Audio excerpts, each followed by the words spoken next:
In this video, I'm going to go over the forward broad jump on 2 legs, or the double leg forward and backward broad jump.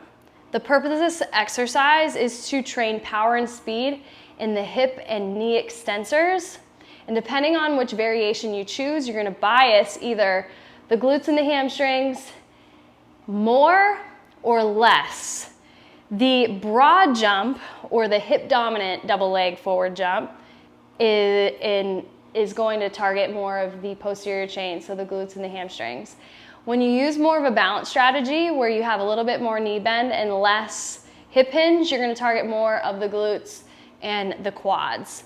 Backwards, a lot of knee extensors, a lot of ankle extension, a lot of quads, a lot of just other things, but in reverse. Your setup is going to be in a squat stance. And I'm going to go over the broad jump first.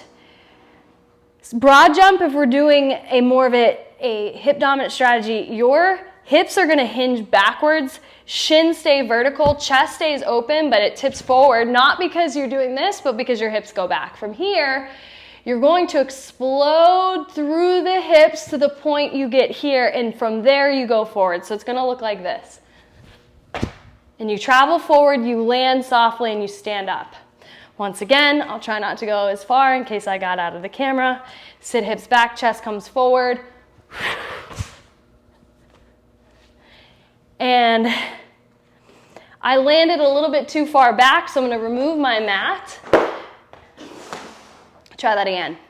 Hips go back, land soft, stand up. If I'm going back, it's the same thing.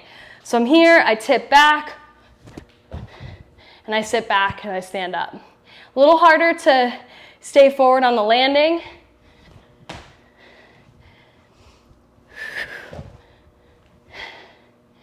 I'm inhaling as I load, exhale as I explode. Shins mainly stay vertical. Feel this, I'm squeezing my glutes as I explode. Now the ankle or the hip and knee dominant, or the more balanced strategy, you get more knee bend like that. So it's more of a squat. In this variation, you want to make sure your knees do not cave in on loading or takeoff.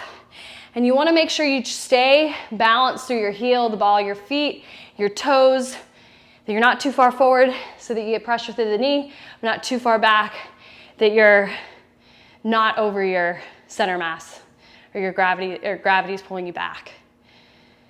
If you're training for explosive power, you want to stand up in between each rep. So you're here, you stand up, and they may or may not be together. Or if it's conditioning, you may consider like that. If you have any questions about anything I covered in this video, please comment below. Otherwise, thank you for watching, and I'll see you on the next video.